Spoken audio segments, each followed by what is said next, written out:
arriendos congelados en esta época de crisis, de pandemia. Según datos del mismo Gobierno Nacional, en los estratos 1, 2 y 3, la mayoría de familias viven, más del 80%, en arriendo. Y de eso, más del 50% de la población vive en condiciones de informalidad en arriendo. Vamos a hablar de ese tema porque el gobierno tomó medidas importantes en ese sentido. Saludamos vía Skype al ministro de Vivienda, Jonathan Malagón, a esta hora de la mañana. Ministro, ¿qué tal? Buenos días, bienvenido. Muy buenos días, Juan Diego. Un saludo para usted, un saludo para Mónica. Un gusto estar nuevamente amaneciendo en Noticias Caracol. Encantado de estar aquí con usted, ministro, pero también un poco preocupados, ministro. Más duro el gobierno en anunciar esta medida para que no se produjeran desalojos. Y resulta que en Bogotá sacaron a unas familias indígenas de un establecimiento o sitio de pagadiario, de alojamiento.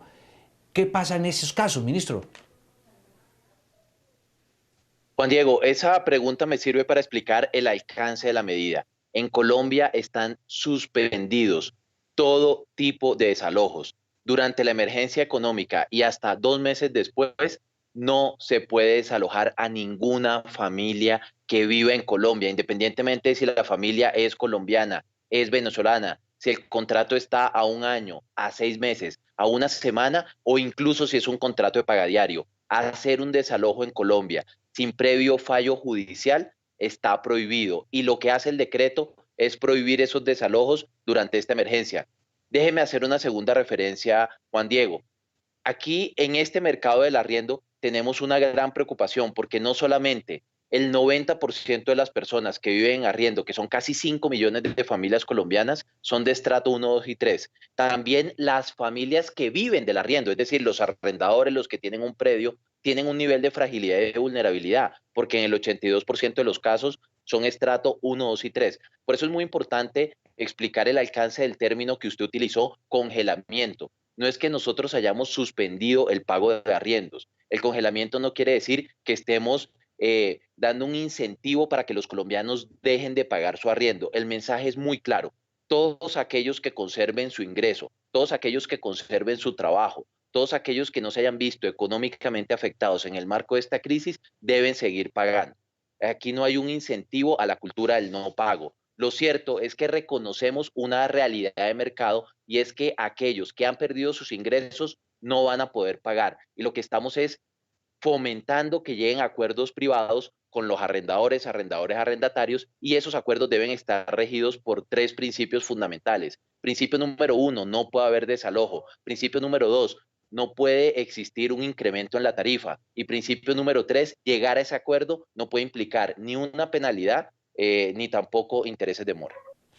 Claro, ministro, ¿cómo hacer para identificar plenamente a aquellos que probablemente sigan trabajando, sigan recibiendo su salario, pero se escuden o se excusen en esta directiva del gobierno nacional para no pagar el arriendo o pedirle al arrendador que le dé plazo?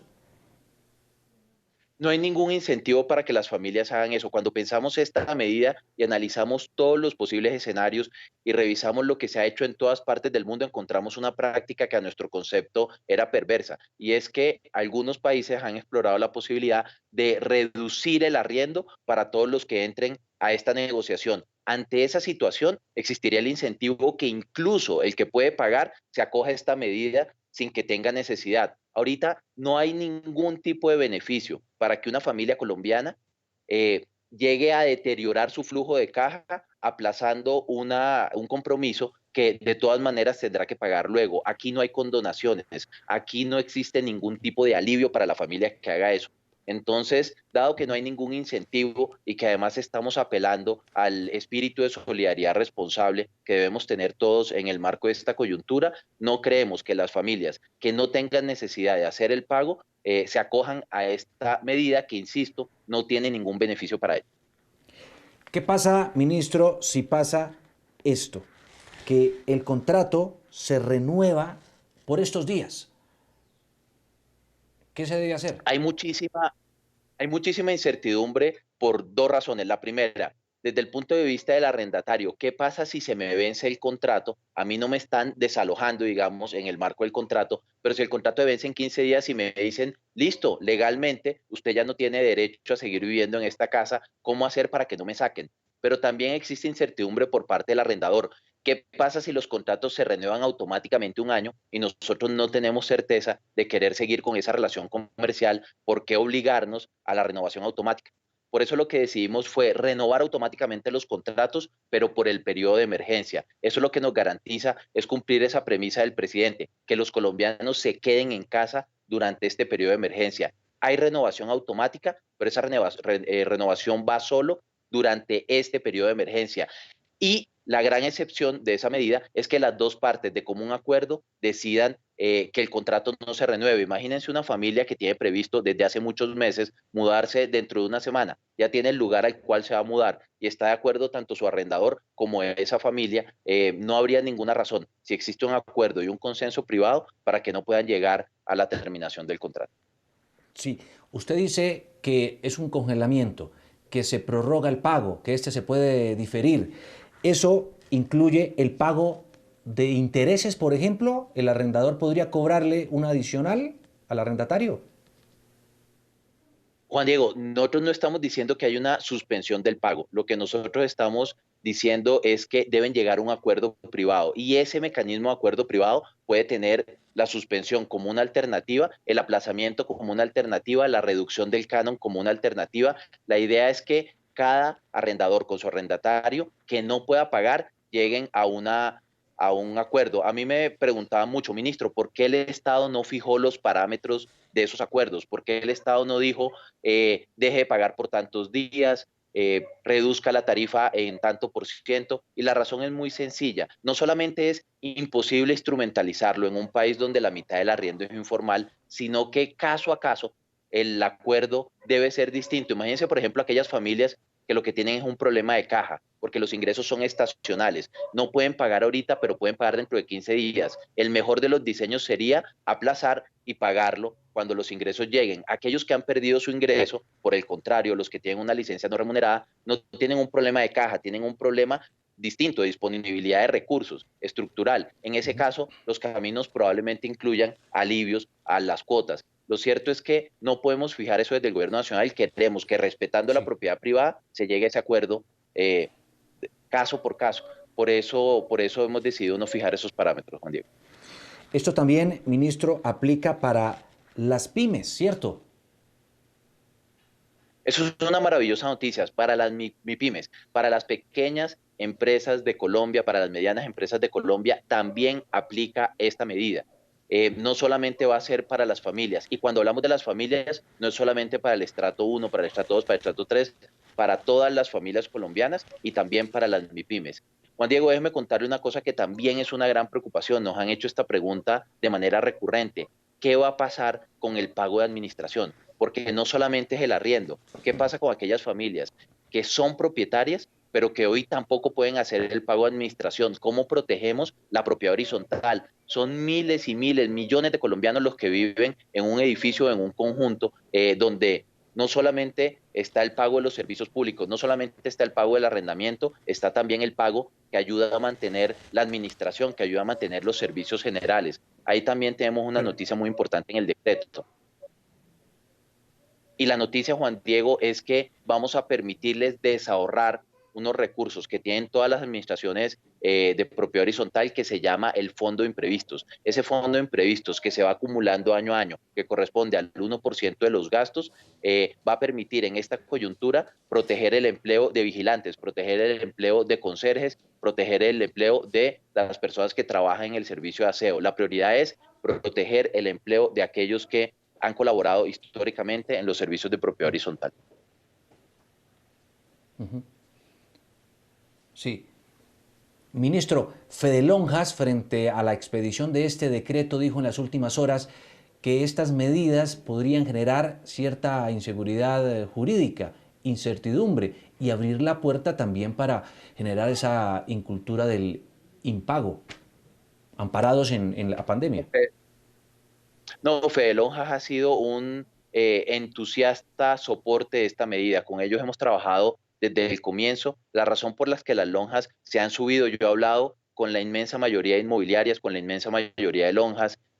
Ayer nos estuvo acompañando justamente el presidente de Fede Lonjas, haciendo explícito su respaldo a esta medida del gobierno. Y la razón por la que los arrendadores se están subiendo con entusiasmo es porque aquí reconocen también que existe una realidad de mercado, y es que si el dueño de una vivienda lograra desalojar, que no lo va a lograr, pero si lograra desalojar en condiciones normales, lo que podría tener es una sustitución de cliente, cambiar un cliente que no paga por un cliente que sí paga. Pero en el marco de esta emergencia, el mercado está seco, no existe demanda por ese tipo de predios. Entonces la disyuntiva real a la que se enfrenta el propietario de un predio es o negociar con el inquilino que tiene hoy en día o tener el predio vacío. Hoy el mercado está seco. Y en ese sentido es mucho mejor negociar. Por eso no solamente las lonjas, también Fenalco, también las aseguradoras han mostrado su apoyo explícito e irrestricto a esta medida del gobierno nacional. ¿Qué va a pasar con el arrendador que vive de los arriendos que tiene por un bien, un local, un apartamento, como nosotros lo mostramos hace algunos minutos aquí en una historia, que es el dilema también de quien arrienda y vive solo de esos ingresos? Juan Diego, por supuesto, este es un mercado que tiene dos segmentos de fragilidad. El primero es que aquellos que viven en arriendo son vulnerables, pero lo segundo es que la mayoría de las familias que viven del arriendo también lo son. Nosotros no queremos suspender los pagos. Ese es el mensaje más importante que yo quiero que le llegue a los colombianos. Colombia no optó por la medida de suspender los pagos justamente por eso, porque una suspensión de pagos hubiera beneficiado a un porcentaje de la población, pero a costa de otros. Los pagos hay que seguirlos haciendo. Nosotros no hemos eliminado el pago. El mensaje que hemos mandado es que aquellos que no puedan pagar deben llegar a un acuerdo, y en ese acuerdo no puede haber desalojos y no puede haber intereses de mora. Entonces estamos haciendo todo menos incentivando a las familias a que dejen de pagarle a los otros. Estamos reconociendo una realidad de mercado en el marco de una crisis económica, en el marco de una crisis sanitaria que nos induce a mantener a las familias en las casas. El mensaje para todos los dueños de predios que tienen un inquilino es que negocien. Esa es la realidad con la que tenemos que vivir, no solamente en el mercado de los arriendos, sino que diría yo en todos los contratos privados del país. Todos los contratos privados del país hoy en día se ven amenazados por la incertidumbre de los ingresos de alguna de las partes. Por lo tanto, el camino tiene que ser la conciliación privada. Y lo que estamos haciendo en el decreto es dando instrumentos para que esa conciliación sea efectiva. Tanto en el sector inmobiliario, en este caso de los arrendamientos, como en cualquier otro tipo de contrato de obligación comercial y demás, privado.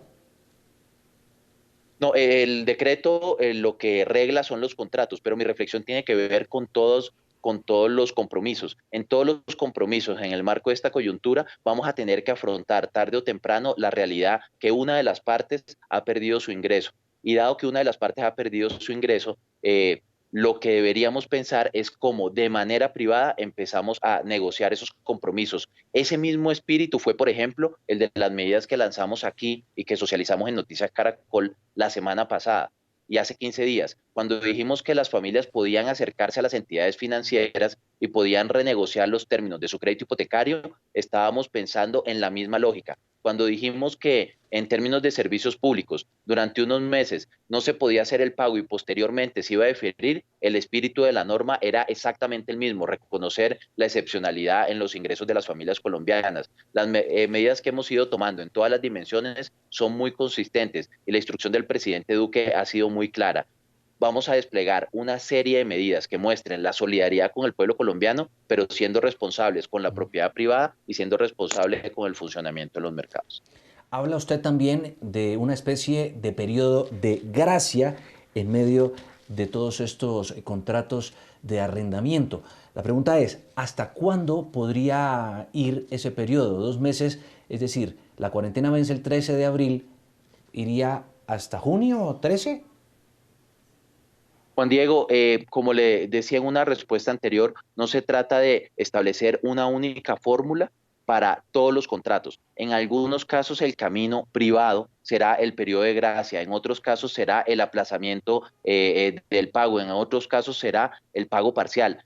Nosotros no lo podemos fijar. Lo cierto es que las medidas que hemos determinado aquí, que tienen que ver con el no desalojo, con el no cobro de penalidad, están vigentes durante la emergencia económica y hasta 2 meses después. ¿Cuál es nuestro gran objetivo? Que la mayoría de los colombianos que no pueden pagar lleguen a un acuerdo de manera privada con su contraparte, uno, y dos, que en el marco de ese acuerdo permanezcan en casa, que es lo que nos demanda la medida de aislamiento preventivo. Ministro Malagón, por ejemplo, dice usted que no puede darse un desalojo salvo que haya una orden judicial. Si un juez falló por estos días y ordenó el desalojo, ese sí procede. Lo cierto es que de aquí por lo menos al 13 de abril tenemos la garantía que ningún juez va a fallar, va a haber una orden judicial para permitir un desalojo por una razón, Juan Diego, y es que el Consejo Superior de la Judicatura suspendió ese tipo de procesos. Pero aparte, esta semana estará firmado el decreto y lo que vamos a hacer con el decreto es extender esa situación hasta que termine la emergencia económica y 2 meses después. Eso quiere decir que no va a existir tal cosa como la orden judicial que permita el desalojo. En la práctica, el mensaje es que los desalojos están prohibidos en Colombia durante esta emergencia y hasta 2 meses después. Bajo ninguna circunstancia, no importa cuál sea la modalidad del contrato, no importa si el contrato es formal o si es informal, no importa si es un pagadiario o si es a 4, 5, 6 meses. Los desalojos que se han hecho, que ustedes han documentado, son abiertamente ilegales y por lo tanto la invitación a las familias colombianas es a que si su arrendador lo está presionando para desalojarlo o intenta hacerlo a la fuerza, llame a la Policía Nacional, porque la responsabilidad de la policía en este caso será defenderlo, estar del lado del arrendatario e impedir que se haga un desalojo que es, como dije anteriormente, abiertamente ilegal.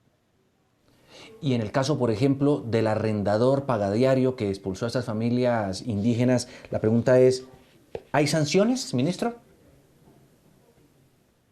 No, lo cierto, tendremos que ver en derecho cuál es la implicación que tenga eso. Hoy está prohibido, por lo tanto, las familias podrían eventualmente entablar una denuncia. No hay sanciones si no existe una denuncia, pero la invitación es a impedir que eso pase. Y la manera para impedir que eso pase es aprovechando estos espacios de pedagogía y de socialización para insistirle a todos los arrendadores que no pueden desalojar a los arrendatarios, uno, y dos, dándole la certeza a los arrendatarios que a través de una llamada a la policía siempre van a tener al gobierno defendiendo lo que es correcto y lo que es en derecho. Y hoy lo correcto y lo que está establecido por la ley es que no se pueden hacer desalojos. Todo desalojo es ilegal. Mensaje muy claro para los colombianos. Es Jonathan Malagón, el ministro de Vivienda, aclarando y despejando dudas en torno a este decreto que ha congelado o ha permitido que se haga un acuerdo privado entre el arrendador y el arrendatario durante estos días de pandemia para evitar ese tipo de tensiones y desalojos. Ministro, pues muchas gracias por atendernos a esta hora de la mañana aquí en Noticias Caracol. Seguimos muy pendientes de todas estas medidas, de los resultados, del balance y esperamos volverlo a tener aquí próximamente. Un abrazo, ministro, gracias. Juan Diego, hace una semana usted me dijo, cuando estuvimos en una entrevista, ministro, avísenos Sí. cuando se cumpla la meta de las 200.000 reconexiones. Hablábamos de reconectar a todas las familias colombianas al servicio de agua. Quiero darles esa buena noticia. Anoche se cumplió la meta. Ya tenemos 203.000 familias reconectadas en todo el territorio nacional. Una jornada maratónica con los alcaldes y con las empresas de acueducto. Esa buena noticia quiero compartírsela a toda la audiencia de Noticias Caracol. Buenísima. ¿Y cuántos faltan por reconectar? Nos hacen falta, no tenemos un número exacto, pero pueden ser algo así como 8 o 10.000 familias más. La meta era 200.000, dijimos que le íbamos a cumplir en 15 días y en 14 días esa meta se convirtió en una realidad.